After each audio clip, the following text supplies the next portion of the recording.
안녕하십니까. 네. 오늘 찬양이 오늘 날씨에 참 맞는 찬양이죠. 네, 때에 맞는 찬양 감사합니다. 같이 기도하시겠습니다. 사랑과 은혜가 풍성하신 거룩하시고 자비로우신 살아계신 우리 아버지 하나님, 영원한 죄와 사망에서 값없이 십자가의 보혈로 구원해 주시고 이 악하고 더러운 세상에 우리를 버려두지 아니하시고 거룩한 몸된 교회 안에 우리를 세우셔서 시마다 때마다 능력의 말씀과 믿음의 교제로 우리를 강건케 하시며 깨끗게 하시며 온전케 해주시는 은혜 감사드립니다.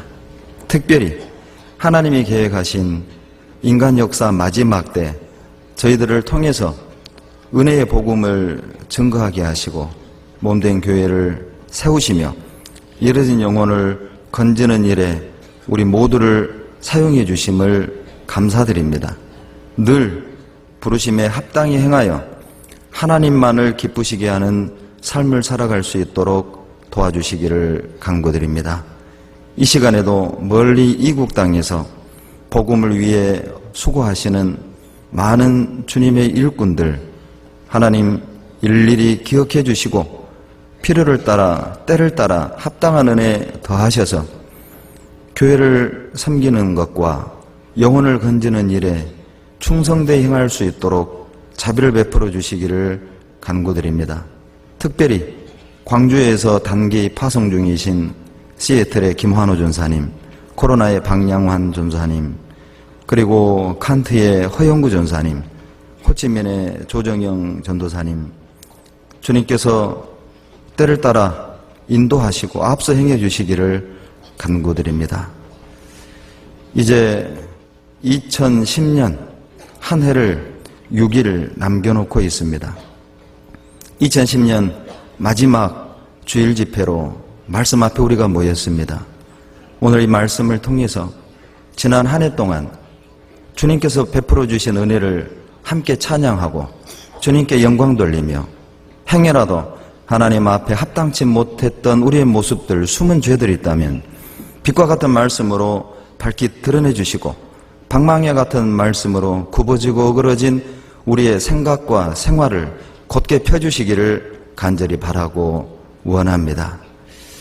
특별히 멀리 괌에서 그리고 하와이에서 함께 주님을 찬양하고 말씀 안에 교제하기 위해 오신 우리 형제자매님들 피곤치 않는 새 힘 주시고 그 먼 이국 땅에서 하나님의 복음을 힘있게 증거하고 그 지역의 불쌍한 영혼을 건지는 일에 전심전력할 수 있도록 합당한 은혜를 더해 주시기를 간구드립니다. 그리고 이제 한국에서 나머지 일정도 우리 주님이 주관하시고 인도하셔서 아무 사고 없이 은혜 가운데 마무리될 수 있도록 도와주시옵소서.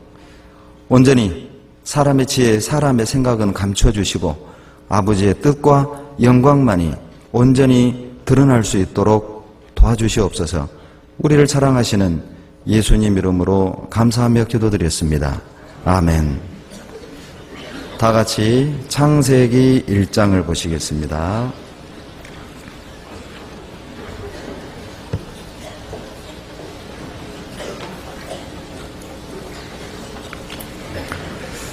창세기 1장 1절부터 5절입니다.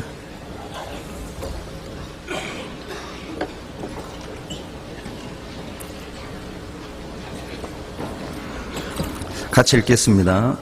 태초에 하나님이 천지를 창조하시니라.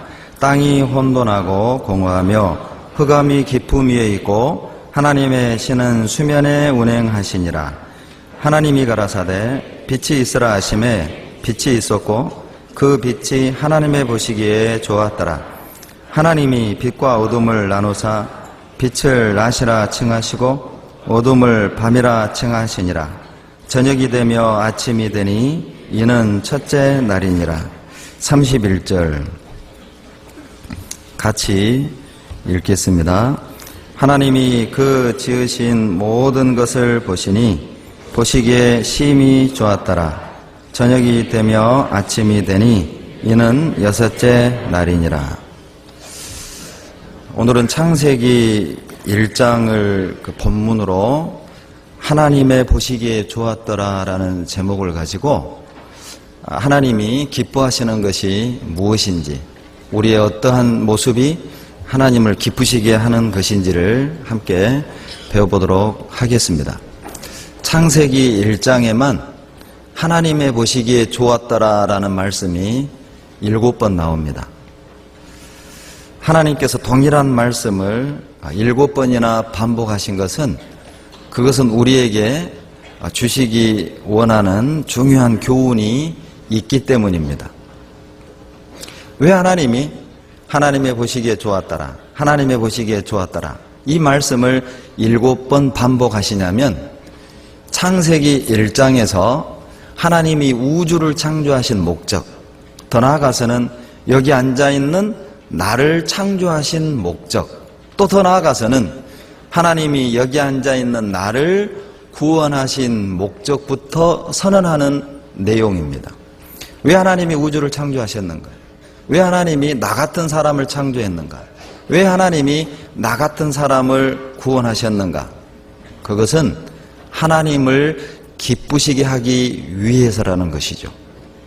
하나님의 기쁨을 구하는 것, 그것이 우리가 이 땅에 사는 목적이고 하나님이 우리를 구원하시는 목적이라는 겁니다.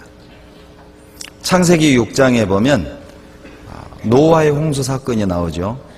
노아의 8가족 외에는 다 홍수로 심판받아 죽습니다. 왜 노아의 가족 8명만 살아남고 왜 당시 모든 사람들은 다 심판을 받았습니까? 우리가 아는 대로 노아는 의인이었더라, 이렇게 말씀하시죠. 그리고 땅에 죄악이 관영하였더라, 우리가 그렇게 알고 있습니다. 노아는 의인이었고 그 외의 모든 사람들은 죄악에 관영되어 살아갔기 때문에, 이 세상이 죄로 가득 찼기 때문에 하나님이 심판하셨다라고 말씀하십니다.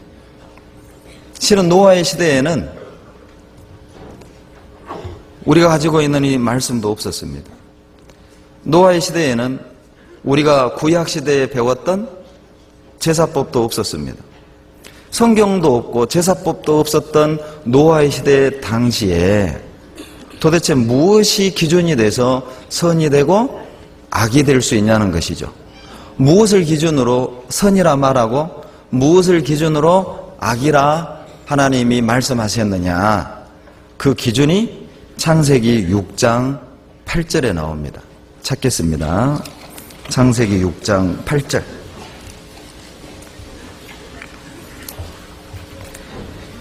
같이 읽습니다. 그러나 노아는 여호와께 은혜를 입었더라. 이것이 선과 악의 기준이었다는 것이죠. 그러나 이 개역 성경만 봐서는 좀 확실한 느낌이 안 오죠. 근데 이 6장 8절을 다른 번역에서는 어떻게 번역하냐면, 노아는 주께 기쁨이었습니다, 이렇게 번역이 됩니다. 또 다른 번역에서는 노아는 하나님의 마음에 합한 사람이었습니다, 이렇게 번역이 됩니다. 동일한 구절을 가지고 개역 성경에서는 노아는 여호와께 은혜를 입었더라, 또 다른 번역에서는 노아는 주께 기쁨이었습니다, 또 다른 번역에서는 노아는 하나님의 마음에 합한 사람이었습니다. 동일한 구절을 실은 우리 한국말로는 약간 뉘앙스가 다른, 어감이 다르게 번역을 하셨어요. 그러나 이것도 하나님의 인도하심이죠. 성령의 감동에 의해 번역이 된 겁니다. 이 똑같은 구절을 그렇게 약간 다르게 번역이 된 것은 우리에게 주는 교훈이 있죠. 자, 어떤 사람이 하나님의 마음에 합한 사람이냐, 어떤 사람이 하나님께 은혜를 입는 사람이냐, 그것을 말하는 겁니다. 어떤 사람이 하나님의 마음에 합한 사람이죠? 하나님께 기쁨을 주는 사람입니다. 어떤 사람이 하나님께 은혜를 입습니까? 하나님을 기쁘시게 하는 사람. 그것을 6장 8절이 우리에게 교훈하는 거예요.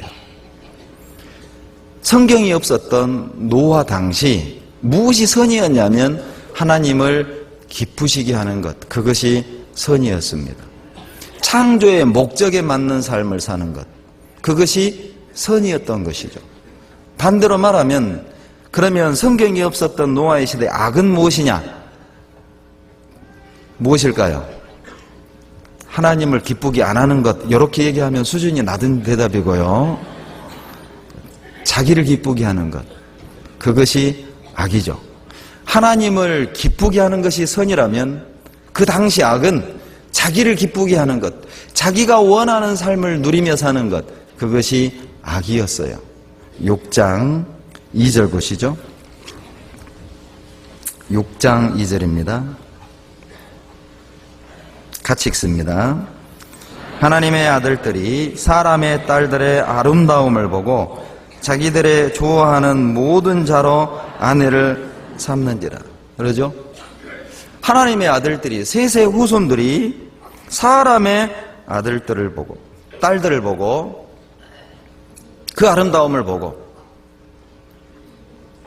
자기들의 좋아하는 모든 자로 아내를 삼는지라. 자기들의 좋아하는 자, 이게 또 다른 번역에 보면 자기 마음에 드는 자들, 자기가 좋아하는 자들, 자기 마음에 드는 것들만 골라서 아내를 삼았다는 것이죠.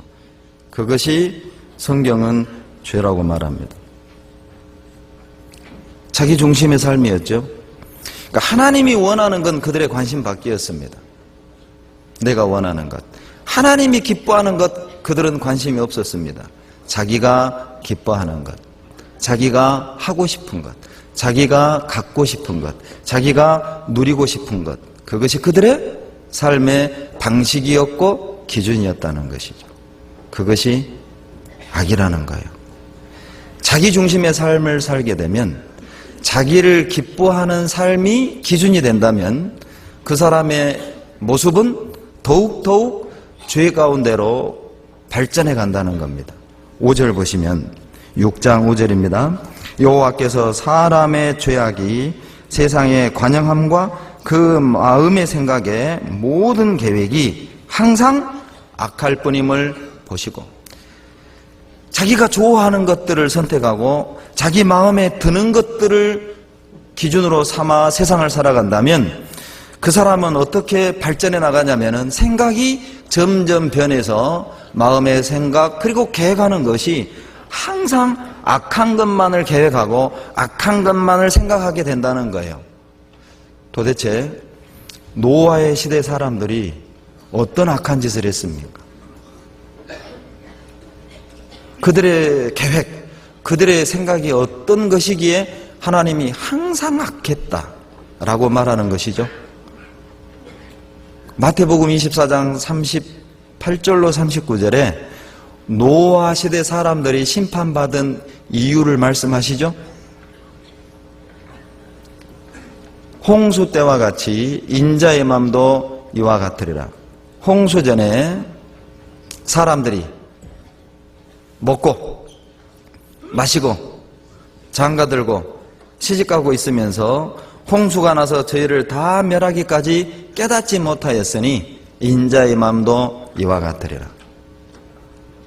그것이 노아시대 사람들이 심판받은 원인이었어요. 그것이 하나님이 말씀하시는 그들의 생각, 그들의 계획이 항상 악한 것이라고 표현한 겁니다. 그러면 물어보죠.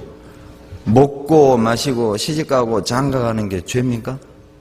오늘 아침 먹고 오셨죠? 죄 짓고 오셨네요.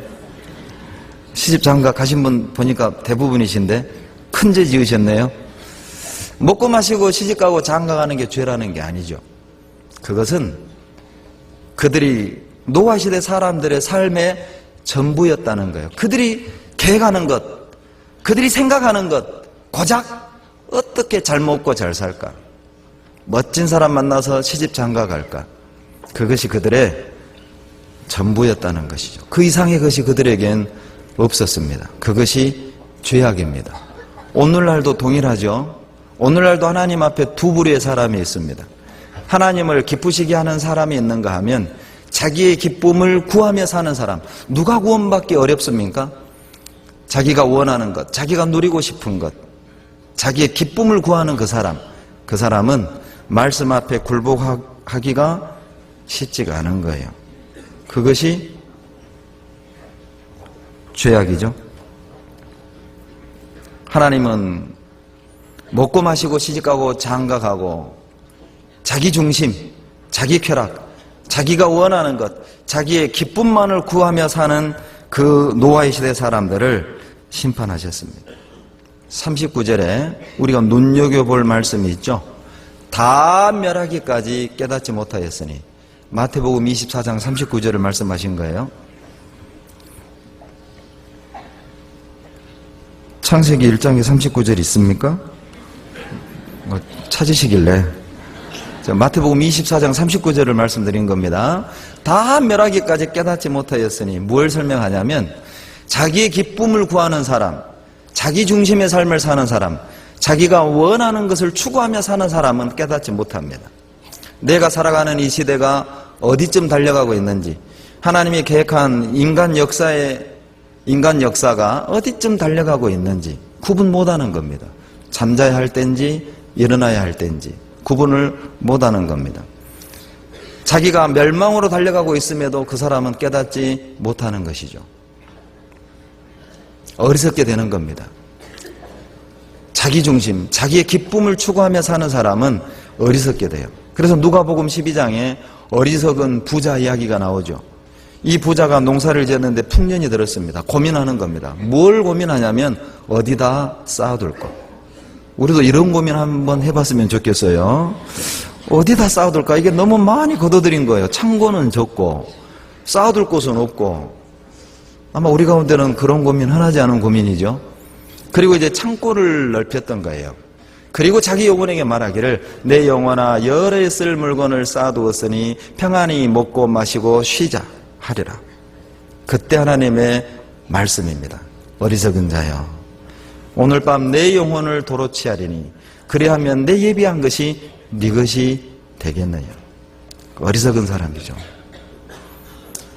17절로 19절까지 보면 어리석은 자의 이 독백에 보면 동일한 단어가 6번 반복됩니다. 내가, 내가, 내내, 내가, 내. 순전히 자기 얘기밖에 안 하는 거예요. 내가, 내가, 내, 내가, 내. 그 어리석은 부자의 독백 안에는 하나님이 없었습니다. 어떻게 하면 하나님을 기쁘시게 할까? 어떻게 하면 이것으로 하나님께 영광을 돌리고 하나님의 기쁨을 구하는 삶을 살까? 그게 없었습니다. 어떻게 하면 창고를 넓힐까?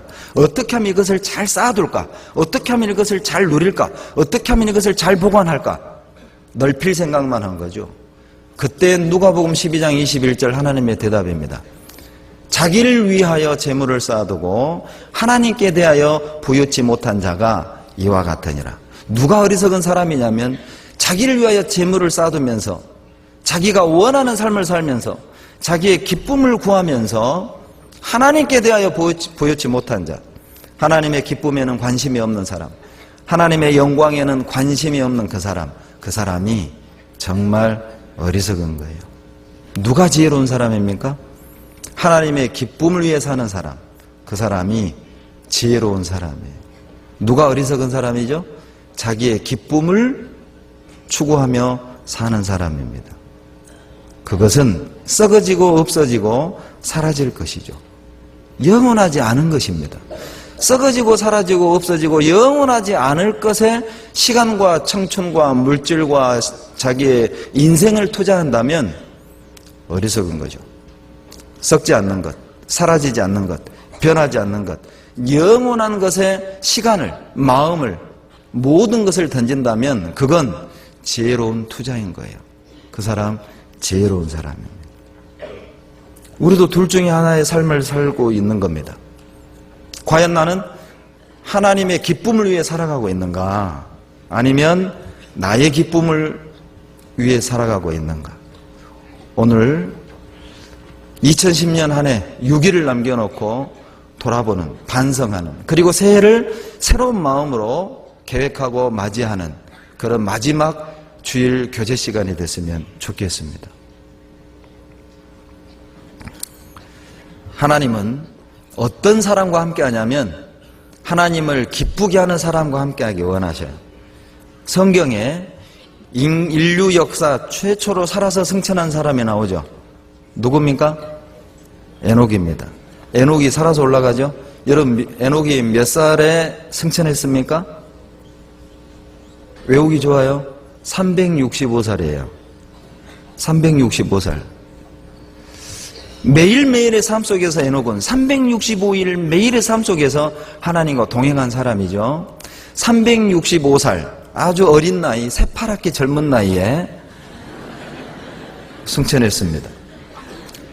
여러분, 에녹 당시 365살이면 아주 어린 나이죠. 왜냐하면 평균이 900이었잖아요. 900. 그러니까 우리 시대의 90이 평균이라면 에녹의 나이는 35세 정도 됐다고 생각하면 돼요. 그러니까 어린 나이에 승천한 거예요. 왜 하나님이 젊디 젊은 365세밖에 안 되는 에녹을 그렇게 일찍 데려갔냐는 것이죠. 그 답이 히브리서 11장 5절에 있죠. 찾겠습니다. 히브리서 11장 5절입니다.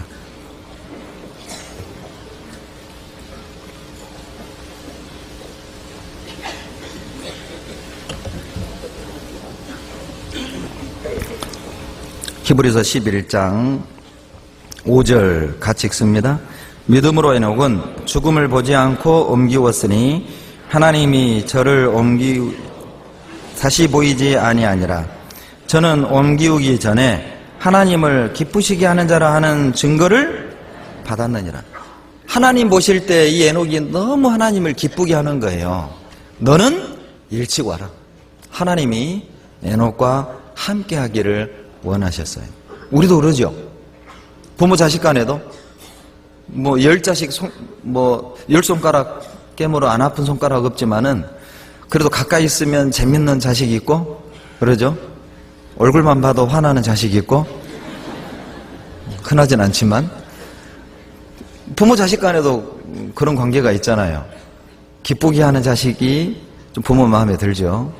성도 간에도 그러죠. 가까이 하고 싶은 사람 있잖아요. 인간 세상에도 여러분은 누구를 가까이 하고 싶으셔요? 주관식으로 물어보면 대답 많더라고요.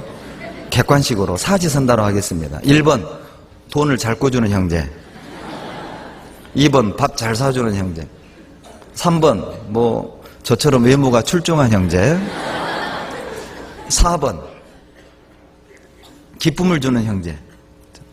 자, 몇 번을 가까이 하고 싶어요? 그렇죠. 이런 분위기에서는 4번이라고 해야죠. 저 마음은 1번인데. 그래요. 우리도 우리의 마음에 기쁨을 주는 사람 가까이 하고 싶잖아요. 프랑스의 루이 11세가 명령을 내렸답니다. 불길한 예언을 하는 사람은 다 잡아 죽여라. 근데 어떤 예언자가 잡혔어요. 불길한 예언을 했던 겁니다. 화가 난 루이 11세가 그 사람을 직접 신문을 했어요. 그래서 이제 비아냥거리는 거죠. 왕이 이렇게 물었답니다. 너 예언자라고 했지? 그러면 너가 너의 운명도 잘 알겠구나. 그러면 너가 언제 죽을 것 같으냐? 대답해봐라. 이 질문에 이 예언자가 뭐라고 대답했냐면, 왕이시여, 제가 정확하게 죽을 날은 알지 못합니다. 그러나 제가 한 가지 확실히 아는 것은 제가 폐하보다 3일 전에 죽는다는 건 확실합니다. 뭔 뜻인지 몰라요? 이 예언자가 위트 있게, 재치 있게 그 위기를 모면한 거죠. 왕보다 내가 3일 전에 죽습니다. 이 말은 뭐예요? 당신 나 죽이면 당신도? 이제 감을 잡으셨군요. 이러면 유머가 안 되는데. 맞아요. 왕을 기쁘게 했던 거죠. 자, 왕이 그 사람 죽였을까요? 살렸을까요? 네, 살린 거예요. 이 땅에 악한 왕도 그러죠. 기쁨을 주는 자의 생명을 보장하기도 합니다. 어떤 사람의 그 집 담벼락에 항상 그 너저분하게 사람들이 자전거를 이렇게 막 대충 세워놓고 가버리는 거예요. 그래서 그 담벼락에다가 이렇게 방을 붙였대요. 제발 저희 집 담 밑에 자전거 놓지 마세요. 사정을 해도 이게 안 되는 겁니다. 그래서요, 이렇게 글씨를 써서 붙였답니다. 그랬더니 그 다음 날부터 자전거가 한 대도 그 담벼락 밑에 없었다는 거예요. 뭐라고 쓰는지 아세요? 이 담 밑에 있는 자전거는 다 공짜입니다. 이렇게 써붙여 놓은 거예요. 제가 오늘 영 어렵습니다. 그 유머 있는 그 주인의 그 문장 하나가 그 사람들의 마음을 움직인 거잖아요. 그러죠. 우리도 정말 그 위기가 있을 때, 어려움이 있을 때, 상대방에게 기쁨을 줄 때, 놀랍게도 그 위기가, 그리고 안 좋았던 관계가 개선되는, 호전되는, 하나님이 그렇다는 것이죠. 하나님을 기쁘게 하는 사람, 하나님은 그와 함께하기 원하셔요. 잠언 16장 7절을 보시죠. 잠언 16장 7절.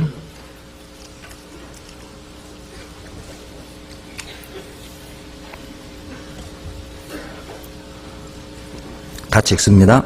사람의 행위가 여호와를 기쁘시게 하면 그 사람의 원수라도 그로 더불어 화목하게 하시느니라.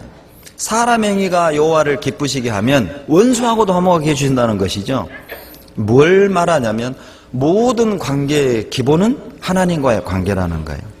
내가 하나님과 좋은 관계를 맺고 산다면 원수하고도 좋은 관계를 맺게 해주신다는 거예요.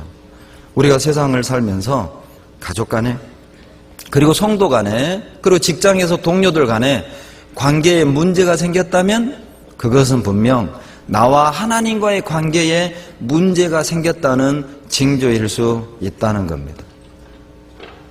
하나님을 기쁘시게 한다면, 내가 하나님과 좋은 관계를 맺는다면 하나님은 나의 원수하고도 화목하게 해주셔요. 예수님도 하나님을 기쁘게 하시는 삶을 살았죠. 요한복음 8장 29절에 내가 하나님을 항상 기쁘게 함으로 하나님이 나를 버려두지 아니하셨느니라. 예수님도 하나님을 기쁘시게 하는 삶을 살았습니다. 그래서 하나님께서 항상 주님과 함께 하시고 능력을 나타내신 거거든요. 그래서 하나님은 하나님을 기쁘시게 하는 사람을 통해서 큰 일을 나타내시는 거예요. 신약 성경이 몇 권입니까? 다른 성경 가져오셨어요? 27권이죠? 자, 신약 성경 27권의 절반 이상을 기록한 사람이 바울입니다. 14권을 기록했잖아요. 왜 하나님이 사도 바울을 통해서 그렇게 큰 일을 하셨을까요? 12제자에게 한 2권씩만 기록하게 해도 대충 27권 나오잖아요. 그런데 왜 바울에게 14권의 성경을 기록하게 했냐는 거예요. 답이 고린도후서 5장에 있어요. 찾겠습니다. 고린도후서 5장 9절입니다.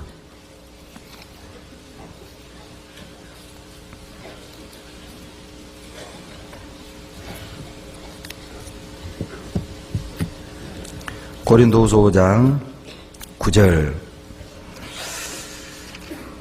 같이 읽겠습니다. 그런즉 우리는 거하든지 떠나든지 주를 기쁘시게 하는 자 되기를 힘쓰노라. 바울은 평생을 하나님을 기쁘시게 하는 일에 힘썼다는 거예요. 바울은 하나님을 기쁘시게 할 수만 있다면 거하든지 떠나든지 내가 살아도 좋고 죽어도 좋고 아무것도 문제가 되지 않는다는 거예요. 고린도후서 11장에 보면 40에 하나 가만매를 5번 맞고 3번 태장으로 맞고 돌에 맞고 그리고 파선하는 위험, 강의 위험, 바다 위험, 광야의 위험, 신의 위험, 동족의 위험, 이방인의 위험, 거짓 형제의 위험, 먹지 못하고 자지 못하고 헐벗고 굶주리고, 그럼에도 그 모든 것이 문제가 되지 않았던 것은 내가 매를 맞고 먹지 못하고 자지 못함으로 말미암아 하나님께 기쁨이 될 수만 있다면, 내가 하나님을 기쁘시게 할 수만 있다면, 매 맞아도, 형제자매들에게 오해받아도, 먹지 못하고 자지 못할지라도, 내가 이 땅에서 많은 걸 누리지 못할지라도 거하든지 떠나든지 괜찮다는 거죠. 전혀 문제가 되지 않았다는 것이죠.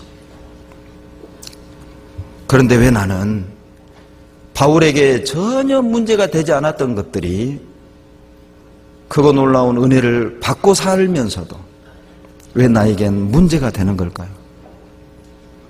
고난이, 때로는 오해받는 것이, 때로는 인정받지 못하는 것이, 때로는 핍박받는 것이, 때로는 가난이, 왜 나에게는 문제가 될까요? 바울에게 전혀 문제되지 않은 것들이 나에게 문제가 되는 이유는 자기의 기쁨을 구하기 때문입니다. 자기 중심의 삶을 살기 때문입니다. 내가 원하는 것, 내가 추구하는 것 기준으로 살기 때문에 내가 원하는 대로 되지 않으면, 내가 갖고 싶은 걸 갖지 않으면, 내가 누리고 싶은 것을 누리지 못하면, 내가 원하는 환경이 되지 않으면 문제되는 거예요. 바울에게 모든 것이 문제가 되지 않은 것은 바울은 자기의 기쁨을 구하지 않았습니다. 하나님의 기쁨이 되는 것이라면 내 맞아도 좋고, 굶주려도 좋고, 헐벗어도 좋고, 잠을 자지 못하는 것도 좋고, 문제가 안 됐어요. 그래서 바울은 온통 생각하는 것이, 머리에 꽉 들어있던 것, 마음에 꽉 차있던 것이 뭐냐면, 어떻게 하면 하나님을 기쁘시게 할까? 에베소서 5장 10절입니다.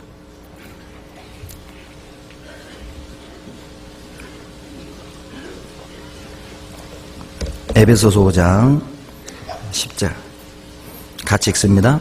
주께 기쁘시게 할 것이 무엇인가 시험하여 보라. 이걸 그냥 그렇게 읽으면 안 됩니다. 주께 기쁘시게 할 것이 무엇인가 시험하여 보라. 시험하여 보라는 말은 가려내라, 살펴봐라, 그리고 분별해라, 구별해내라, 주의 깊게 곰곰이 자세하게 깊이 있게 생각하고 살펴보라는 것이죠.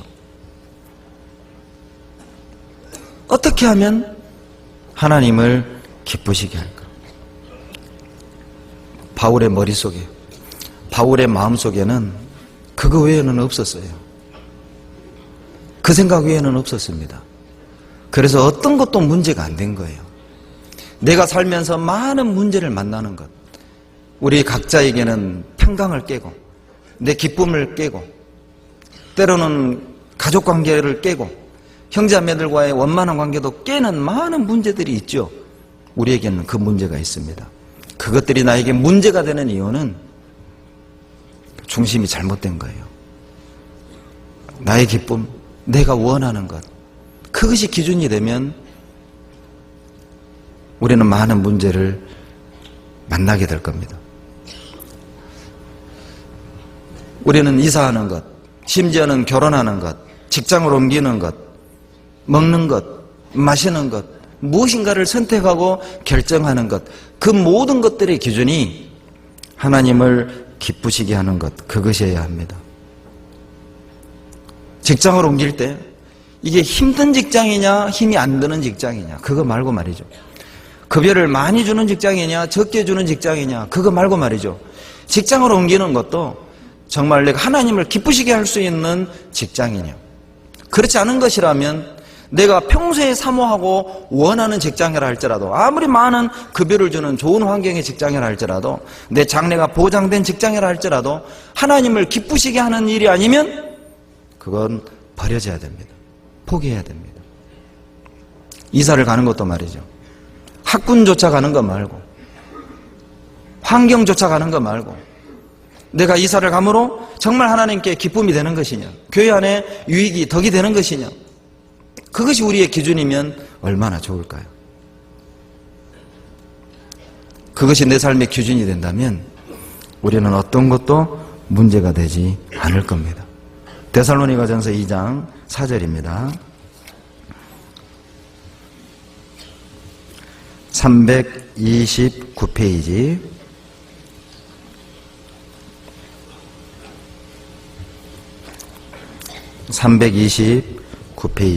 같이 읽습니다. 오직 하나님의 옳게 여기심을 입어 복음 전할 부탁을 받았으니 우리가 이와 같이 말함은 사람을 기쁘게 하려 함이 아니요 오직 우리 마음을 감찰하시는 하나님을 기쁘시게 하려 함이라. 바울은 말하는 것도, 말 한마디 한마디 할 때도 이게 정말 하나님께 기쁨이 되는 거냐, 그게 기준이었죠. 개인적으로도 이 말씀을 준비하면서요, 말하고 행동할 때마다 제 뇌리에서 이 생각이 안 떠나요. 내가 이렇게 말하는 것, 내가 이렇게 행동하는 것, 내가 이렇게 형제자매를 대하는 것, 내 가족을 대하는 것, 하나님이 기뻐하실까? 이 말씀을 공부하면서 계속 제 마음에 저에게 스스로 던져지는 질문입니다. 과연 하나님이 기뻐하실까? 내가 이런 목적으로 사는 것, 내가 이런 마음으로 형제자매를 대하는 것, 내 가족을 대하는 것, 내가 이런 마음을 품고 이런 한마디 한마디 하는 것들, 하나님이 정말 기뻐하실까? 하나님이 기뻐하시는 것인가? 저제가 절제가 되는 겁니다. 자제가 되는 겁니다. 그리고 그 기준으로 내 말, 그리고 내가 했던 행동, 과거에는 문제라고 생각하지 않았습니다. 그분이 그렇게 하니까 나도 그렇게 하고, 이 환경이 이렇기 때문에 나는 이렇게 할 수밖에 없으라고 생각을 했지만, 어느 날 이 말씀이 내 뇌리에 던져질 후부터는 하나님이 기뻐하시는가? 이것이 거울이 되고 이것이 기준이 된 뒤에는 드러나는 겁니다. 이건 아니다.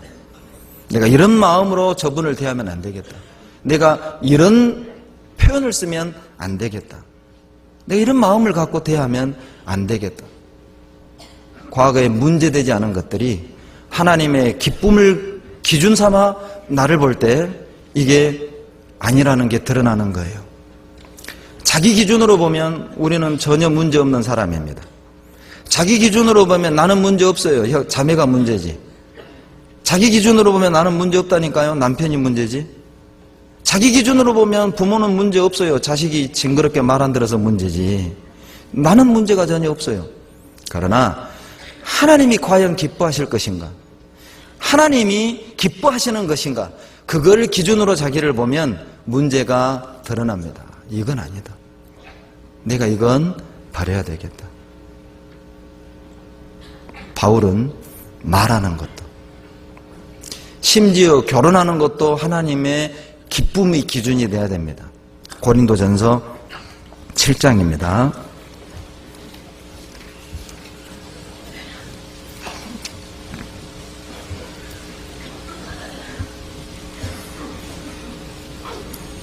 (7장) 32절, 33절 같이 읽습니다. 너희가 염려 없기를 원하노라. 장가가지 않은 자는 주의 일을 염려하여 어찌하여야 주를 기쁘시게 할꼬 하되 장가간 자는 세상 일을 염려하여 어찌하여야 아내를 기쁘게 할꼬 하여 마음을 나누이며. 이 말씀을 오해하면 안 됩니다. 장가가지 말란 말 아니거든요. 그러니까 시집가지 말라고 이 말씀을 하는 게 아니에요. 장가가는 목적, 결혼하는 목적도 하나님을 기쁘시게 하는 것이어야 된다는 거예요. 장가가기 전에는 어찌하여 하나님을 기쁘시게 할까 하던 그렇게 신실했던 청년이 결혼을 한 뒤에 어찌하면 자매를 기쁘게 할까, 어찌하면 남편을 기쁘게 할까, 어찌하면 내 자식들을 잘 먹이고 잘 입히고 잘 키우고 기쁘게 할까. 마음이 나뉘인다는 말은 삶의 목적에서 벗어난다는 뜻이에요. 정로에서 벗어난다는 뜻입니다. 결혼하는 목적에서 위배된다는 것이죠. 사는 목적에서 위배된다는 거예요. 결혼하는 것도 신분 상승의 기회로 삼는 것이 아니라 안정된 내 장래를 보장하는 기회로 삼는 것이 아니라 하나님을 기쁘시게 하는, 그것이 결혼의 기준이 돼야 됩니다. 어떤 청년 자매님과 교제를 할 기회가 있었습니다. 그 자매님 간증을 들으면서 너무 개인적으로 감사했어요. 그리고 정말 말씀의 능력이다. 교회가 사람을 변화시킨다. 그분이 정말 눈물을 글썽이며 저에게 부끄러운 간증을 고백하셨어요. 목사님, 그분이 이제 청년 자매님이신데 제가요 결혼관, 그 결혼의 기준이 형제를 바라볼 때 항상 직업이 우선이었습니다. 무슨 직업을 가졌느냐, 쉽게 얘기하면 돈 잘 버냐 그 말이죠. 그게 기준이었다는 겁니다. 그리고 형제들을 바라보면 저분이 직업이 뭘까 항상 이 생각이 먼저 난대요. 그러니까 형제를 보면 직업이 뭘까라는 의문이 먼저 들어요. 그런 기준을 가지고 살았대요. 그러던 어느 날 어떤 형제님의 간증을 듣게 된 겁니다. 말씀 한 구절에 형제의 가치관이 변화되어 버리는 간증을 들은 거예요. 그 간증을 들으면서 이 자매가 너무 부끄러웠다는 것이죠. 반면에 그 형제는 너무 아름답고 너무 귀하고 말씀 한 구절에 자기의 잘못된 생각이, 삶이 완전히 바뀌어지는 그것을 보면서 아름다운 거예요. 정말 멋지더라는 것이죠. 그 충격을 받아 이 자매님의 가치관도 바뀌어져 버렸습니다. 아, 내가 귀하게 여기는 그것들, 내가 중요하게 여기는 그것들이 결코 중요한 것이 아니었구나. 그것을 알게 된 거예요. 하나님이 그 간증을 정말 기뻐하지 않겠어요? 그것이 결혼의 기준이 돼야 됩니다. 청년들에게만 하는 내용은 아닙니다. 앞으로 결혼해야 되는 자녀를 둔 우리 형제자매님들도, 손녀를 둔 우리 형제자매님들도 마음에 새기셔야 됩니다. 안타까운 것은 정말 믿음 있어 보이는 분들이 결혼을 할 땐 기준이 세상적인 기준으로 바뀌어지는 경우를 가끔 볼 땐 마음이 안타까워요. 그분의 신앙을 보는 게 아니라, 그분의 됨됨이를 보는 게 아니라 그분의 주변적인 것들이 기준이 된다면 결코 하나님이 함께 할 수 없겠죠. 그건 하나님을 기쁘게 하는 것이 아닙니다. 우리의 생각, 우리의 마음속에 온통 그것이 가득 들어있어야 됩니다. 주님을 기쁘시게 할 수만 있다면, 내가 원하지 않는 것이라 할지라도 우리는 해야 됩니다. 주님이 기뻐하지 않는 것이라면 내가 아무리 하고 싶고 얻고 싶은 것이라 할지라도 우리는 포기해야 됩니다. 그것이 합당한 것이죠. 주님을 기쁘시게 할 수만 있다면. 봉사가 그렇습니다. 봉사할 때도 내가 하고 싶은 봉사, 그게 중요한 게 아니죠. 하나님이 내게 맡겨주신 봉사, 하나님이 이끄시는 대로 내가 원하는 봉사, 그게 아니라 주님이 기쁘시기, 주님이 기뻐하시는, 주님이 원하시는 그것이 기준이 돼야 됩니다. 그것이 기준이 되면 내년에 나에게 직분이 주어지지 않아도 결코 문제가 안 되는 거예요. 아, 내가 내년에는 직분 없이 주님을 섬기고 형제자매를 돌아보는 것을 하나님이 기뻐하시는구나. 그게 기준이 된다면 내가 내년에 직분이 없는 게 어찌 문제가 되겠어요.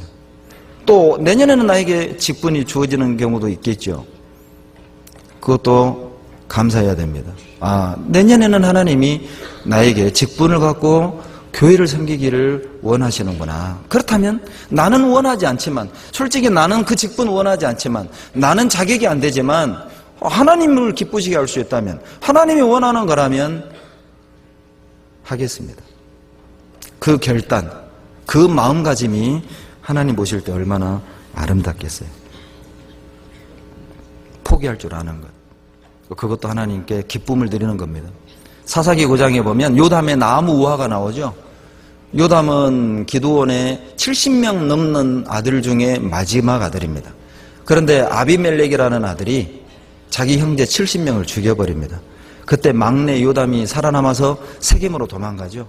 세겜으로 도망가서 이 세겜 사람들에게 나무 우화를 들려주면서 자기를 선택할 것을 종용하는 내용입니다. 좋은 나무와 나쁜 나무 이야기죠. 감람나무, 그리고 포도나무, 무화과나무, 좋은 나무입니다. 그리고 마지막 가시나무, 나쁜 나무죠. 너희들이 어떤 나무를 왕으로 선택할 거냐? 나무 이야기를 통해 설명을 하는데, 이 좋은 나무들의 공통점이 뭐냐면은 그들은 무엇을 포기하고 무엇을 끝까지 잡아야 할지를 아는 나무들이었어요. 그리고 그 나무들의 공통점은 자기 위치를 끝까지 지켰다는 것이죠. 그리고 그 나무들의, 좋은 나무들의 또 하나의 공통점은 자기가 원하는 것, 사람을 기쁘게 하는 것을 선택하는 것이 아니라 하나님을 기쁘시게 하는 것. 하나님을 기쁘게 할 수만 있다면 세상의 영광, 세상의 권세도 버리겠다. 그것이 좋은 나무입니다. 사사기 9장 13절 보시죠. 사사기 9장 13절입니다.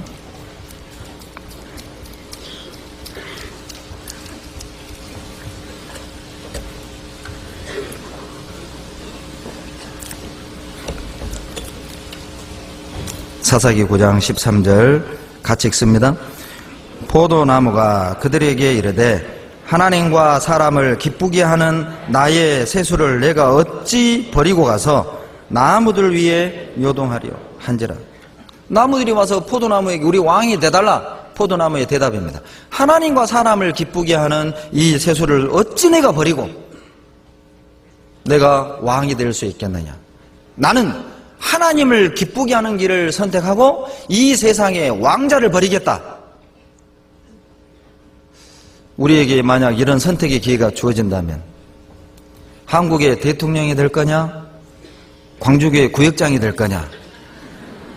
뭘 선택하실래요? 그럴 일 없으니까 생각 안 해요?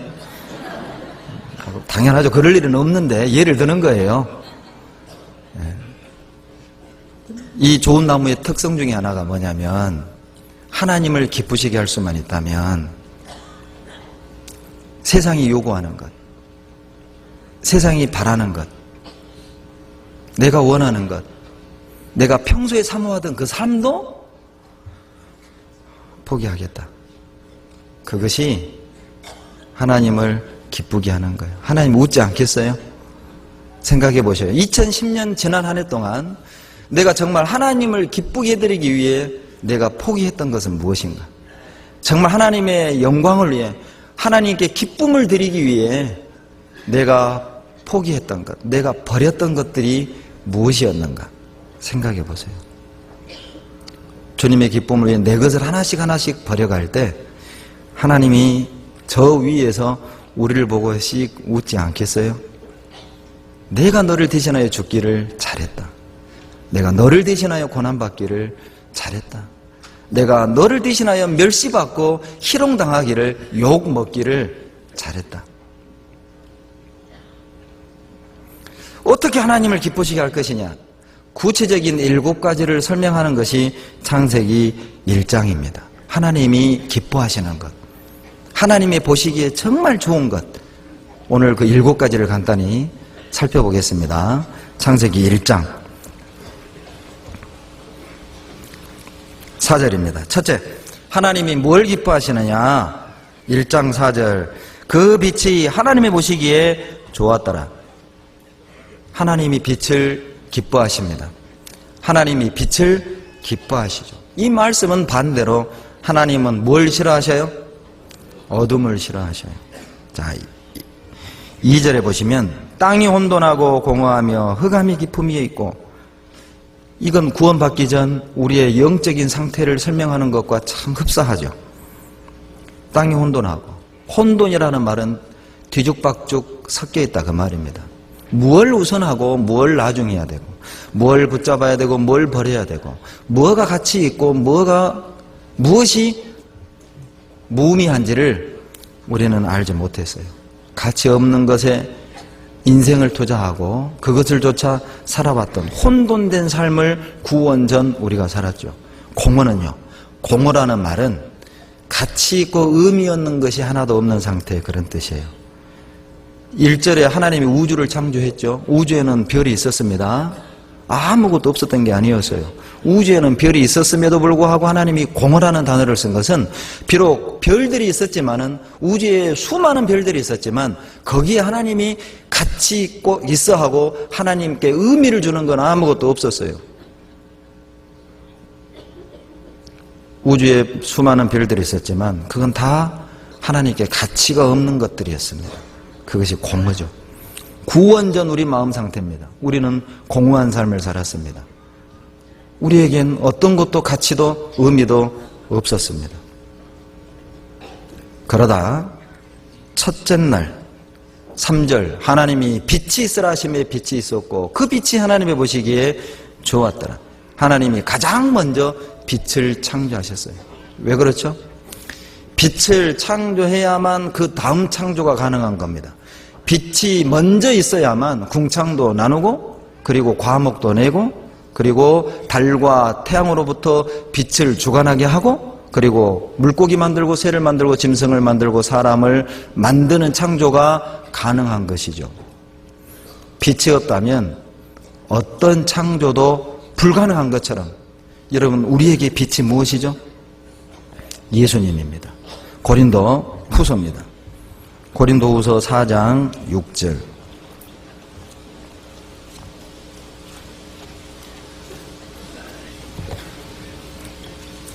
(289페이지) 고린도후서 4장 6절 같이 읽습니다. 어두운 데서 빛이 비치라 하시던 그 하나님께서 예수 그리스도의 얼굴에 있는 하나님의 영광을 아는 빛을 우리 마음에 비치셨느니라. 어둠 가운데서 빛이 있으라 하시던 그 하나님, 창세기 1장을 인용한 것이거든요. 그 빛이 영적으로는 예수님을 설명하는 거예요. 우리 마음 가운데 빛 대신 예수님이 임하실 때 하나님이 그것을 기뻐하셔요. 우리 마음 가운데 빛 대신 주님이 먼저 임해야만 그 다음 창조가 시작이 되는 겁니다. 빛 대신 예수님이 내 삶 속에 들어와야만 이제 공허했던 내 삶 속에 가치 있고 의미 있는 것들로 하나님이 하나하나 채워 넣으시는 거예요. 생명을 불어넣었던 것처럼 나무를 만들고 과목을 내고 짐승을 만들고 새를 만들고 물고기를 만들고 하나님이 생명체를 아무것도 없는 의미 없는 이 지구덩어리에 하나하나 채워 넣었던 것처럼 빛 대신 예수님이 내 삶 속에 들어온 후에부터 우리 삶 속에 가치 있는 것들이 하나하나 자리 잡는 겁니다. 구원을 받아야 빛 대신 예수님을 구세주로 받아들여야만 공부하는 것도 사회생활하는 것도 가정을 꾸리는 것도 사업을 하는 것도 의미 있고 가치가 있어지는 거예요. 빛 대신 예수 그리스도를 마음에 품는 것, 하나님이 그것을 기뻐하셔요. 그리고 이제 두 번째, 하나님이 뭘 기뻐하시느냐? 창세기 1장 돌아가 봅니다. 창세기 1장 9절입니다.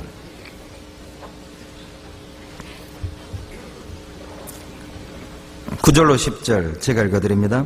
하나님이 가라사대 천하의 물이 한 곳으로 모이고 묻이 드러나라 하심에 그대로 되니라. 하나님이 묻을 땅이라 칭하시고 모인 물을 바다라 칭하시니라. 같이 읽죠? 하나님의 보시기에 좋았더라. 원래 땅은, 처음에 땅은 물속에 있었습니다. 그런데 셋째 날 하나님이 묻이 드러나라 하심에 묻이 드러난 거죠. 물 밖으로 나온 거예요. 이걸 보고 좋았더라. 생각해 보세요. 뻘밭 아니겠어요? 바닷속에 들어있다가 나온 이 땅, 진흙밭 아니겠어요? 과목도 없고 꽃도 없고 어떤 생명체도 없는, 그게 뭐가 하나님 보시기에 좋아요. 그런데 하나님이 뻘밭이고 진흙투성이인 그 물속에 있던 땅이 밖으로 나오는 것을 보시기에 좋았다라고 말씀하신 것은, 여러분, 이 바다는 세상을 의미하죠. 우리도 과거에는 바다와 같은 세상 속에 푹 젖어 들어가 살았잖아요. 그러던 우리가 빛 대신 예수 그리스도를 마음의 구세주로 받은 후에는 어때요? 세상 밖으로 나오는 겁니다. 세상과 구별되는 것. 하나님이 그것을 기뻐하셔요. 왜 그렇죠? 땅이 물 밖으로 나와야만 물 밖의 땅에서 과목을 낼 수 있잖아요.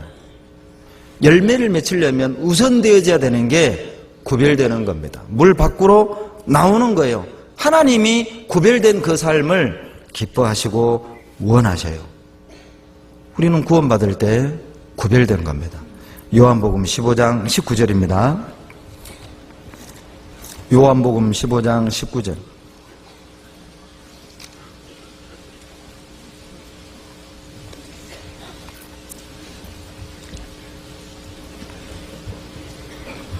같이 읽습니다. 너희가 세상에 속하였으면 세상이 자기의 것을 사랑할 터이나 너희는 세상에 속한 자가 아니요 도리어 세상에서 나의 택함을 입은 자인 고로 세상이 우리를 미워하는 이유는 간단합니다. 세상에 속하지 아니했기 때문입니다. 제가 아는 어떤 분이 계십니다. 이분이 남편이 먼저 구원을 받았어요. 그런데 이 남편이요 그렇게 술을 즐기고 나이트클럽 다니고 도박을 하던 분이 구원을 받고 도박도 끊고 술도 끊고 나이트클럽도 끊고, 이건 좀 이상하네요. 정리하고, 그리고 이제 가정적으로 바뀐 거예요. 그리고 퇴근하고 일찍 들어와서 가정 돌보고, 전도집회 있으면 전도집회가, 구역 모임 있으면 구역 모임가, 그리고 또 주일날 말씀 들으러 가. 자, 그런데 이 부인은 구원을 안 받았습니다. 자, 여러분 물어봅시다. 술, 담배 끊고 변화된 이 남편, 가정적이 된 이 남편, 좋아해야 돼요? 미워해야 돼요? 그런데 미워하는 겁니다. 놀랍게도 이 부인이 뭐라고 하냐면, 여보, 바람 피워도 좋으니까 교회 가지 마. 놀라운 거예요. 하나님의 영이 들어가면 완전히 달라지는 겁니다. 그러니까 내가 변화되고 싶어서 변화되는 게 아니라 내 안에 있는 거룩한 영께서 적응하지 못해요. 과거 구원받기 전에는 아무렇지도 않게 했던 행동들, 갔던 그 자리들, 이제 연말연시, 종무식이니 또 뭐라고 하죠? 모임이 많죠. 구원받기 전에는 그런 자리에 가서 분위기를 주도하던 사람이 구원을 받고 나면은요, 이게 내가 있을 자리가 아닌 거예요. 그런데 미워하는 겁니다. 사람이 술, 담배 끊고 더 가정적으로 바뀌면 칭찬해야 마땅한데 버렸다는 거죠. 좋은 사람 하나 버렸다. 예수가. 왜 그렇습니까? 우리가 세상에 속하지 않았기 때문에 그래요. 마치 배가 바다 위에 있지만은, 바다에 있지만 바다 위에 떠 있는 것처럼 우리는 세상에 살지만은 세상에 구별되어 사는 사람이죠. 하나님이 그것을 기뻐하시는 거예요. 세상에 속하지 않는다는 말은 세상 것을 받아들이지 않는다는 뜻이에요. 말하고 행동하고 그리고 추구하는 것들이 세상과 달라진 것이죠. 세상에 속하지 않았다는 이 말은 세상을 사랑하지 않는다는 말이에요. 요한일서 2장 15절. 이 세상이나 세상에 있는 것들을 사랑하지 말라. 세상을 사랑하면 아버지의 사랑이 너희 속에 거하지 아니하느니라. 세상을 사랑하는 마음과 하나님을 사랑하는 마음은 공존할 수 없습니다. 세상을 사랑하든가 하나님을 사랑하든가 둘 중에 하나입니다. 세상을 사랑하는 이것이 세상에 속한 것이죠. 하나님을 사랑하는 이 사람이 바로 몸된 교회 안에, 진리 안에 속해 있는 것이에요.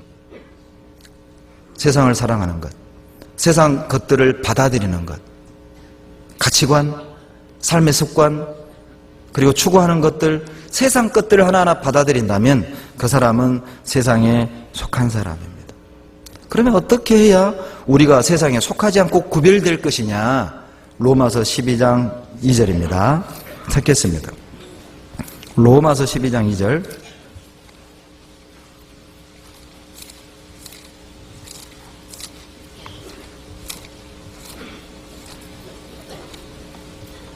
(12장 2절입니다) 같이 읽습니다. 너희는 이 세대를 본받지 말고 오직 마음을 새롭게 함으로 변화를 받아 하나님의 선하시고 기뻐하시고 온전하신 뜻이 무엇인지 분별하도록 하라. 하나님의 기뻐하시는 뜻, 하나님이 무엇을 기뻐하실까? 이것을 우리가 분별한다면 우리는 세상을 본받지 않을 수 있어요. 우리는 세상에 속하지 않는 겁니다.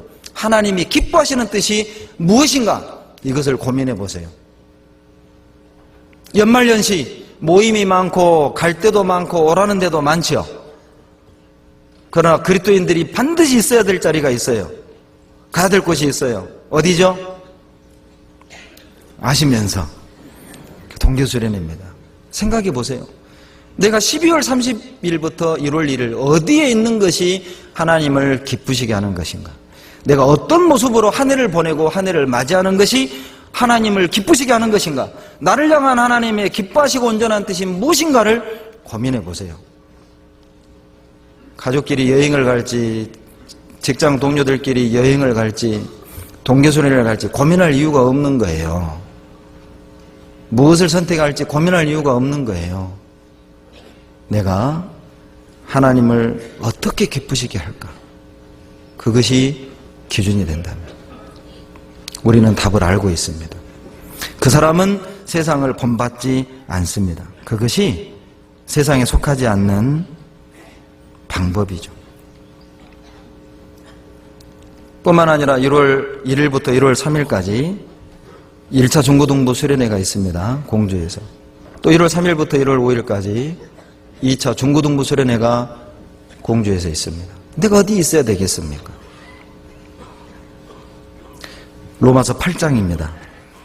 8장 8절.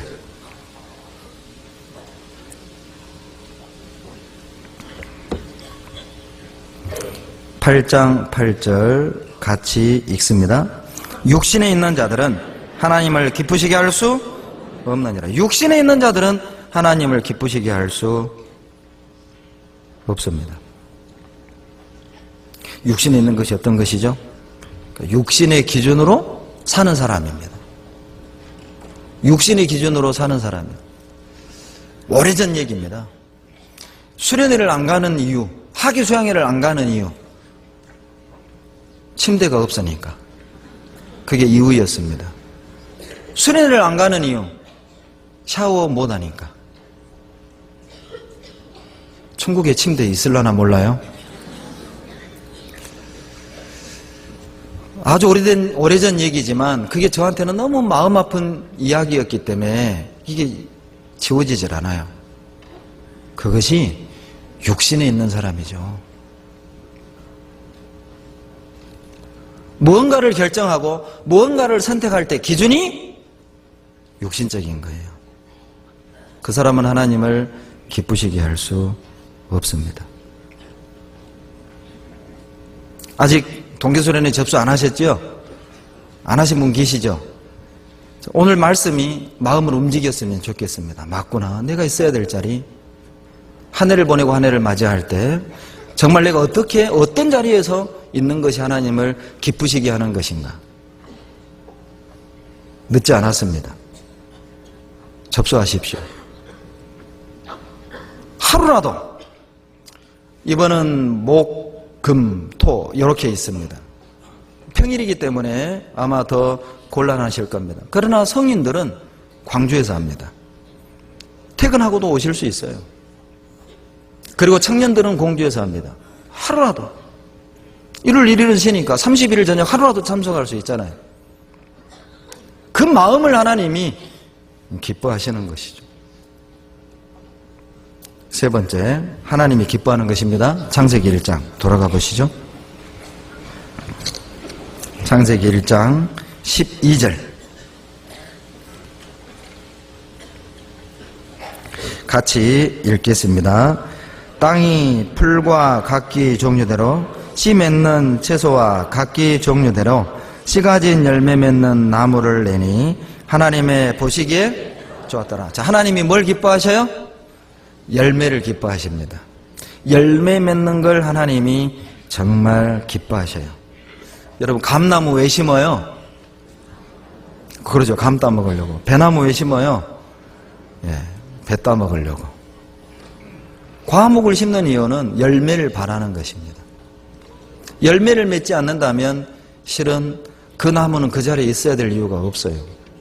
창원 집회 가서 알았네요. 진영의 단감이 유명하다는 것을. 진영 단감이 유명하더라고요. 그런데 그 감나무 과수원을 하는 형제님이 얘기를 해주시는데, 감나무 가지 칠 때 잘라버리는 가지가 이런 가지래요. 꼿꼿하게 하늘을 향해 자라는 가지, 잘라버린답니다. 또 어떤 가지를 잘라버리냐면 땅으로 향해 있는 가지, 잘라버린대요. 참 교훈적이죠. 그러니까 하나님이 눈에 보이는 것을 통해 보이지 않는 교훈을 주시는 것 같아요. 아마 그래서 감나무 줬나 봐요. 꼿꼿한 거, 교만한 거 말이죠.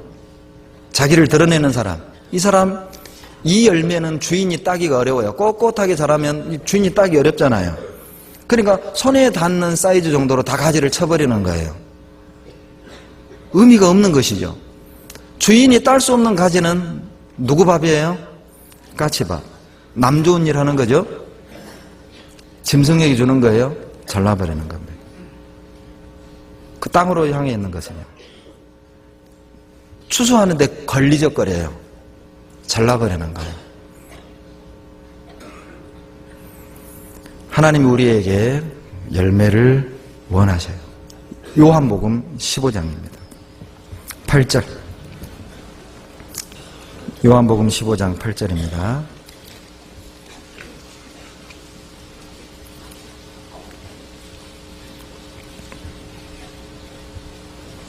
같이 읽겠습니다. 너희가 과실을 많이 맺으면 내 아버지께서 영광을 받으실 것이요 너희가 내 제자가 되리라. 너희가 과실을 많이 맺으면 내 아버지께서 영광이 되실 것이요. 내 아버지께 영광이 된다는 말은 아버지께 기쁨이 된다, 그 말입니다. 마태복음 21장 19절에 보면 예수님이 예루살렘 성전에 아침 일찍 들어가실 때 시장하셨어요. 그런데 멀리서 보니까 이파리가 무성한 무화과가 있는 겁니다. 열매를 얻을까 하여 가까이 가셨죠. 열매가 없어요. 저주해 버렸죠. 그 무화과 나무가 말라 죽었습니다. 그 교훈은, 물론 무화과 나무는 이스라엘을 설명해요. 하나님을 잘 믿는 것처럼, 거룩한 것처럼 포장은 되어 있지만은 하나님께 드릴 어떤 열매도 없는 이스라엘 백성을 설명하는 것이지만 우리 각자의 신앙을 설명하는 것이기도 하는 거예요. 무성한데 마치 믿음 있는 것처럼 보이고 신령한 것처럼 보이고 봉사를 열심히 하는 것처럼 보이는데 내실이 없는, 겉은 무성한데 하나님께 기쁨이 될 만한 것이 없는 것, 그 상태, 형식적 신앙이죠. 외형적인 신앙. 그것을 하나님이 싫어하셔요. 시편 69편을 찾겠습니다. 시편 69편 30절입니다.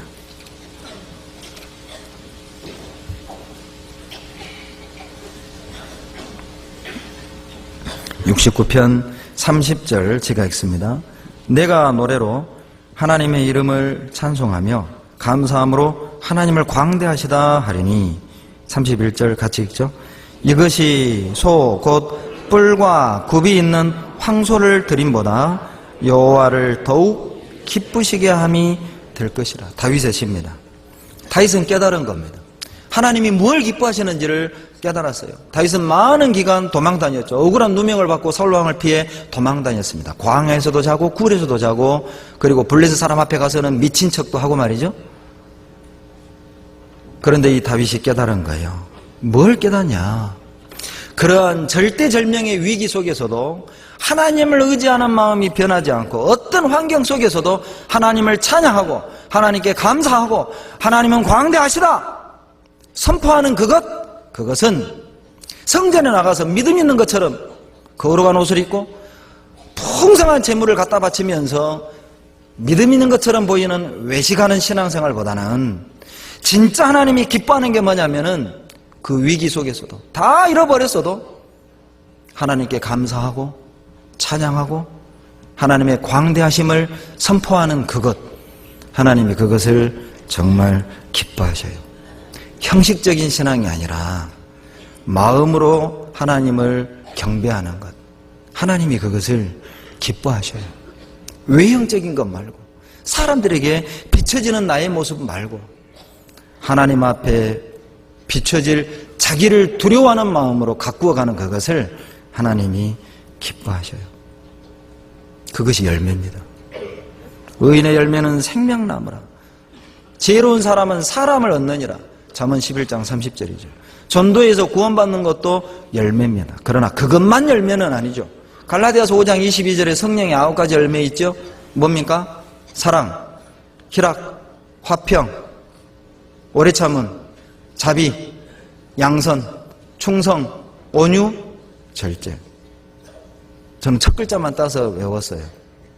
충원절, 오자양, 그리고 사희화. 더 헷갈려요? 사랑이랑 화평은 개인의 내면에 맺혀지는 열매입니다. 오래 참음, 자비, 양선은 성도 안에 맺어지는 열매입니다. 충성, 온유, 절제는 하나님을 향한 내 내면의 열매라는 것이죠. 오래 참았습니까? 열매 맺힌 겁니다. 그 형제자매를 용서하셨습니까? 그거 열매입니다. 온유한 마음으로 하나님의 부르심에 순종하셨습니까? 묵묵히 입 딱 다물고 순종하는 것, 그거 온유거든요. 그거 열매입니다. 정말 주님 사랑하셔요? 교회를 사랑하셔요? 여러분 복음 사랑하셔요? 그거 열매입니다. 그것도 열매입니다. 하나님이 그것을 너무 기뻐하셔요. 네 번째 하나님이 기뻐하시는 겁니다. 창세기 1장 16절입니다. 하나님이 두 큰 광명을 만드사 큰 광명으로 낮을 주관하게 하시고 작은 광명으로 밤을 주관하게 하시며 또 별들을 만드시고 하나님이 그것들을 하늘의 궁창에 두어 땅에 비추게 하시며 18절 같이 읽죠. 주야를 주관하게 하시며 빛과 어둠을 나누게 하시니라. 하나님의 보시기에 좋았더라. 하나님이 뭘 기뻐하시냐면 세상을 주관하는 겁니다. 세상을 주관하는 것을 하나님이 기뻐하셔요. 주관한다는 말은 주인 노릇한다 그런 뜻입니다. 여러분 우리가 이 세상의 주인입니다. 우리가 주인으로 살아야 됩니다. 연극할 때, 학교 다닐 때 연극해 보셨죠? 연극할 때 어때요? 대사 한마디도 안 하고 가방 들고 지나가는 행인 1, 행인 2 이런 사람 있잖아요. 대사 한마디 없어요. 그냥 무대를 거쳐 지나가기만 하는. 우리가 그런 존재가 아니라는 거예요. 우리는 세상이라는 무대의 주인공이에요. 주인공으로 살아라. 하나님이 그것을 기뻐하셔요. 직장에서, 가정에서 눈치 보고 끌려가는 거 말고 하나님의 빛을 한 몸에 받아서 그 직장에 내가 있는 곳마다 해서 그 빛을 다 품어내는 것, 주관하는 것, 하나님이 그것을 기뻐하셔요. 예수님이 태양이라면 우리는 달이죠? 그렇죠. 우리는 달입니다. 지구는 세상이라고 할 수 있겠죠? 여러분 태양은 발광체입니다. 예수님은 발광체입니다. 스스로 빛을 내시죠. 구원받은 우리는 반사체죠. 다른 반사체입니다. 주님의 빛을 받아서 빛을 발하는 반사체입니다. 여러분 달 여러 종류 있죠? 무슨 달 있어요? 초승달, 보름달, 반달. 예. 여러분 무슨 달이에요? 보름달이에요? 나는 반달이에요? 아니면 초승달이에요? 설마 개기월식은 없죠? 개기월식은 이 가운데 없죠? 예? 태양과 달 사이에 지구가 있어서 달이 빛을 잃는 거예요. 반사 못하는 거죠. 나와 주님 사이에 세상이 끼어들어서 주님의 빛을 막아버리는 겁니다. 월식 없지요? 마태복음 5장입니다.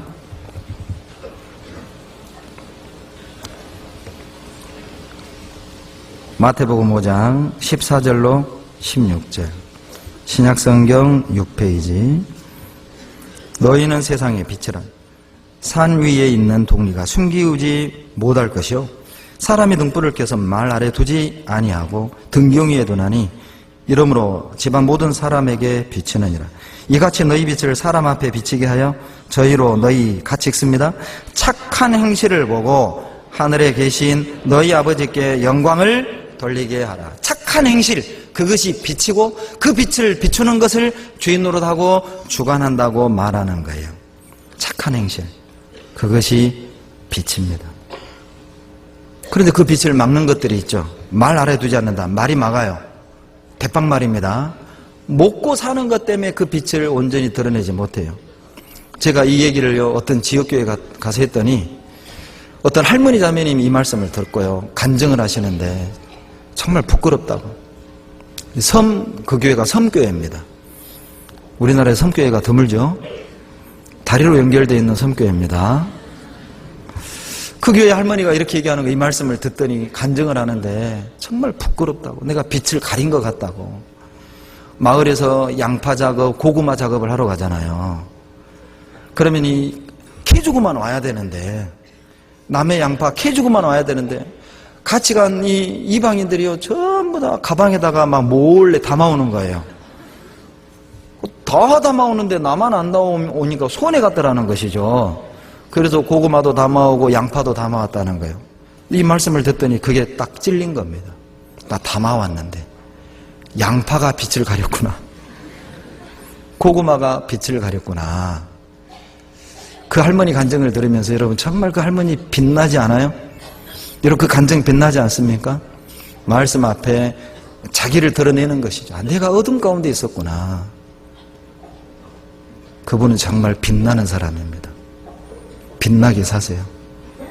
제가 어떤 청년 부모 전도하려고 신방을 갔다가 정말 그 면박에서 부끄러움만 당하고 돌아온 적이 있어요. 자기 부모님 전도해달라고 신방을 같이 갔습니다. 쭉 얘기하는데 이 부모님이 이런 자에 제 입을 탁 틀어막았어요. 뭐라고 얘기하냐면, 목사님, 우리 애들한테 지 이불이나 개라고 하세요. 제가 그 얘기 듣고 입이 딱 다물어졌어요. 이불을 안 개는 거예요. 이불을 안 개요. 굴 파놓고 몸만 쏙 빠져나오는 거야. 있는 줄 알고 들여다보면 없는 거야, 얘가. 대학생이 돼가지고 군대까지 갔다 와서 부모 도울 줄 모르는 겁니다. 교회는 잘 나가요. 밤늦게까지 1시, 2시에 들어오고. 그게 빛이 아니에요. 교회에 오래 있는 게 빛이 아니죠. 필요하면 그렇게 봉사해야죠. 맞습니다. 그러나 바쁘게 주님을 섬기면서 가족도 섬겨야 합니다. 그것을 기뻐하시거든요. 골로새서 3장 20절입니다.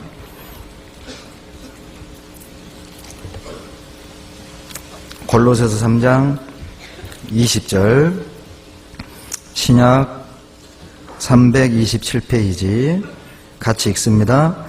자녀들아, 모든 일에 부모에게 순종하라. 이는 주 안에서 기쁘게 하는 것이니라. 부모를 즐겁게 해드리는 것, 부모님께 순종하는 것, 부모를 공경하는 것, 하나님이 기뻐하셔요. 정말 기뻐하셔요. 나는 신앙생활 때문에 가정 못 돌본다, 그것 하나님이 원하는 것 아닙니다. 나는 봉사 때문에 내 아내를, 내 자녀를 돌볼 시간 없다, 그게 믿음 좋은 게 아니라는 것이죠. 매일은 못할지언정 한 달에 한 번은, 일주일에 한 번은 시간을 만들어야 합니다. 그리고 가족을 돌봐야 합니다. 그걸 하나님이 기뻐하셔요. 그리고요, 하나님이 또 기뻐하시는 게 있죠. 빌립보서 4장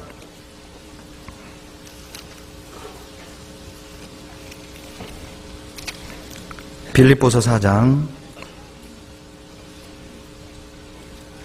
18절 같이 읽습니다. 내게는 모든 것이 있고 또 풍부한지라 에바브로 디도편에 너희의 준 것을 받음으로 내가 풍족하니 이는 받으실 만한 향기로운 제물이요 하나님을 기쁘시게 한 것이라. 이 빌립보 교회가 바울이 데살로니가 마케도니아에 있을 때, 데살로니가에 있을 때 어렵다는 걸 알고 헌금을 보내준 겁니다. 그리고 이제 바울이 서신으로 인사를 하는 거예요. 에바브로 디도편에 나의 필요를 채워준 것, 그 정말 하나님이 받으실 만한 재물이요, 하나님을 기쁘시게 하는 것이다. 여러분, 교회를 돕는 것, 그건 하나님이 참으로 기뻐하는 일입니다. 제가 어떤 지역에 있을 때 전혀 얼굴도 모르는, 전혀 제가 있던 그 지역과는 연고도 없는 분입니다. 먼 서울에 사셔요. 그런데 3년을 매달 건축원금을 보태주셨어요. 저 연고도 없어요. 친척도 뭐 제가 있던 그 지역에 있는 것도 아니고, 단 한 가지, 동계수련회 때 저희 지역교회 자매님 간증을 듣고 격동받은 겁니다. 도와야겠다. 이 정말 한 몸이죠. 피 한 방울 섞이지 않았고 전혀 연고도 없지만은 주님 안에 하나라는, 주님을 섬기는 그 공통점 한 가지로 3년을 건축원금을 보내주셨어요. 제가 어떤 지역 전도 집회를 갔습니다. 그 담임 목사님이 너무 감사하다는 것. 광주에 우리 식구들 중에도요, 그 지역교회로 건축원금을 보내준 분들이 많다는 거예요. 제가 가끔 지역 설교를 가고 집회를 가서 그런 소식을 들으면 정말 제가 막 뿌듯합니다. 어깨에 힘 들어가고요. 야, 내가 그런 멋진 형제들하고 교제하고 있다. 정말 자랑스럽다. 정말 감사드립니다. 하나님이 기뻐할 거예요. 전혀 나하고 연고도 없고 상관도 없지만 교회, 주님의 몸, 그리스도인이라는 한 가지로 함께 아파하고 함께 나눌 줄 아는 것, 하나님 기쁘게 하고 계십니다. 어제도 우리 괌교회 또 하와이 교회 태평양 선교 주제를 가지고 찬양의 밤이 있었습니다. 정말 많은 분들이 헌금에 동참해 주셨습니다. 하나님이 기뻐하십니다. 히브리서 13장 16절.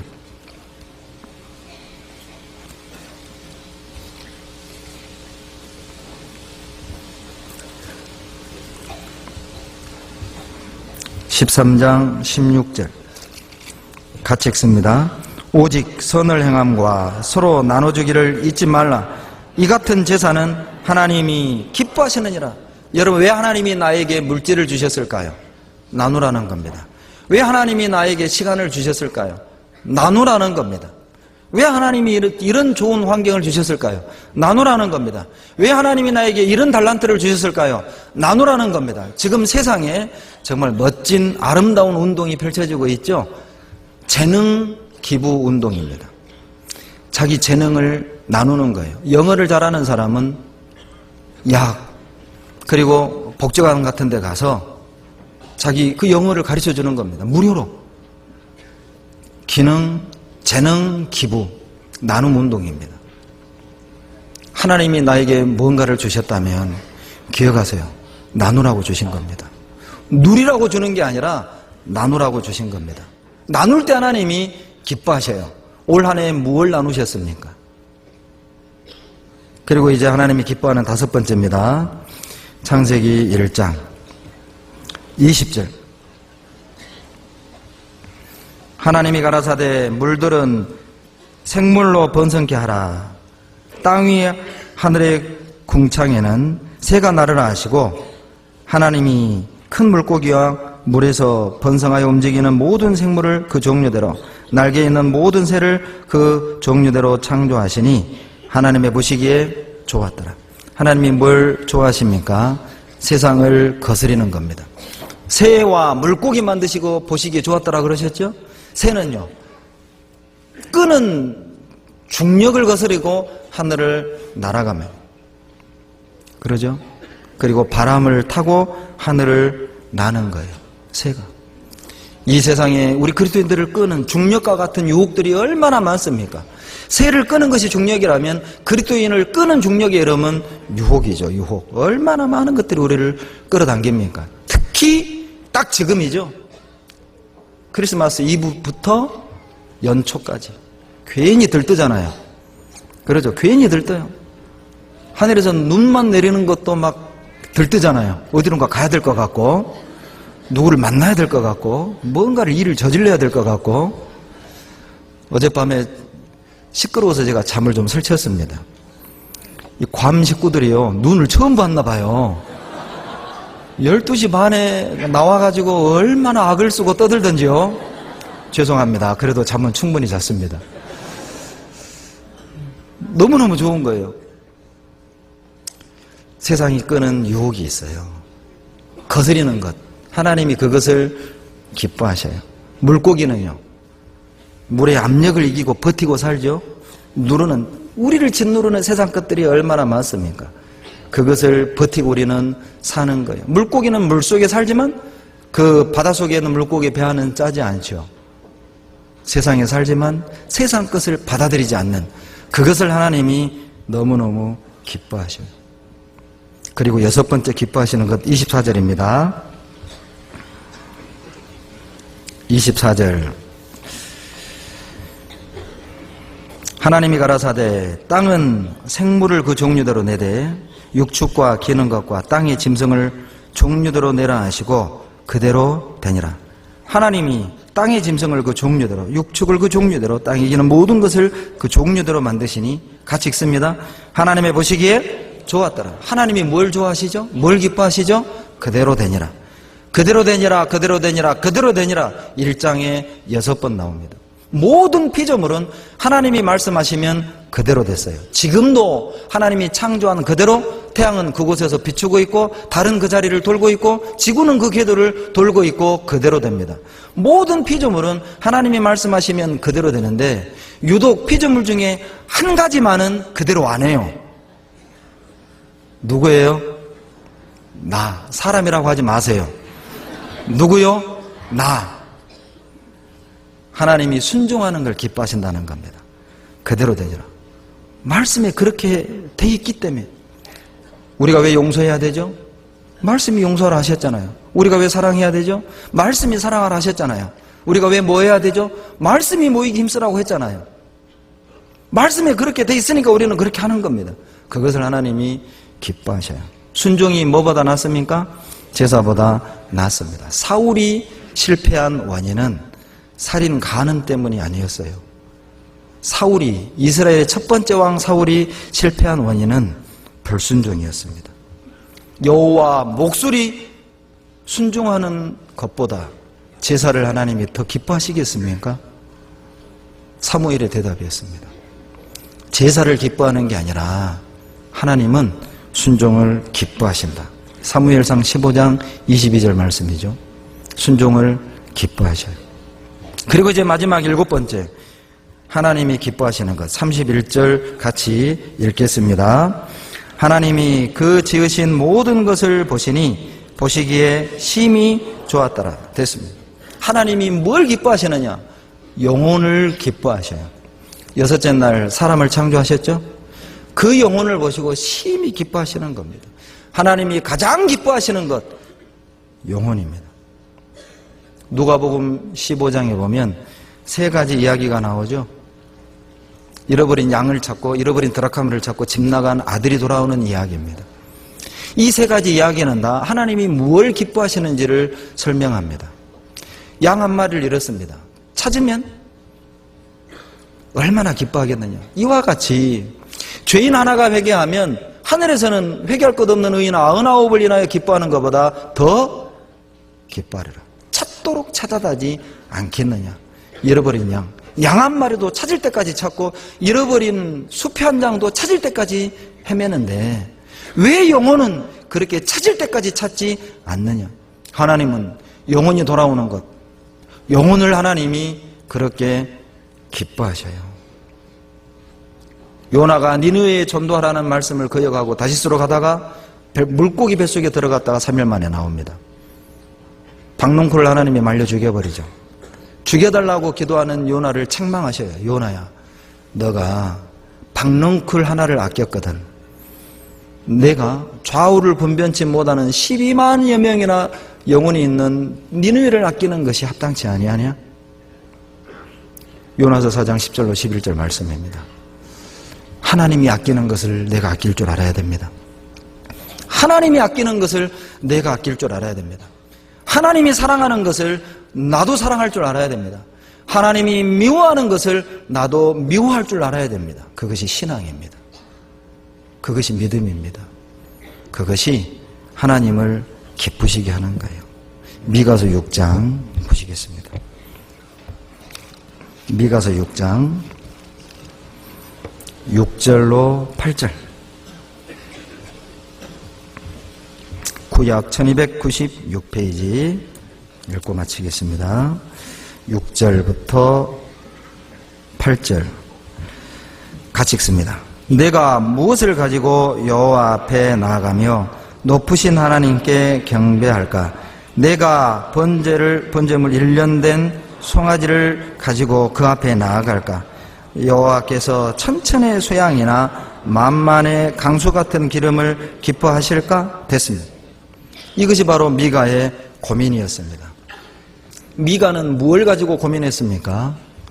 무엇으로 하나님을 기쁘게 해드릴까? 내가 무엇을 가지고 나가서 하나님께 기쁨을 드릴까? 내가 이런 것들을 가지고 나가면 하나님이 기뻐할까?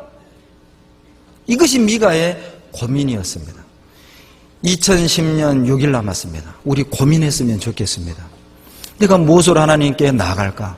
내가 무엇으로 하나님을 기쁘게 할까? 마지막 6일을 우리가 고민한다면 하나님께서 2011년을 맞이할 때 정말 하나님을 기쁘시게, 그리고 나에게도 기쁨으로 새로운 한 해가 시작되지 않을까요? 선한 고민, 의로운 고민, 바로 미가의 고민. 그것이 우리 각자의 고민이 되었으면 좋겠습니다. 무엇을 가지고 나아가서 하나님을 기쁘시게 할까? 기도하겠습니다.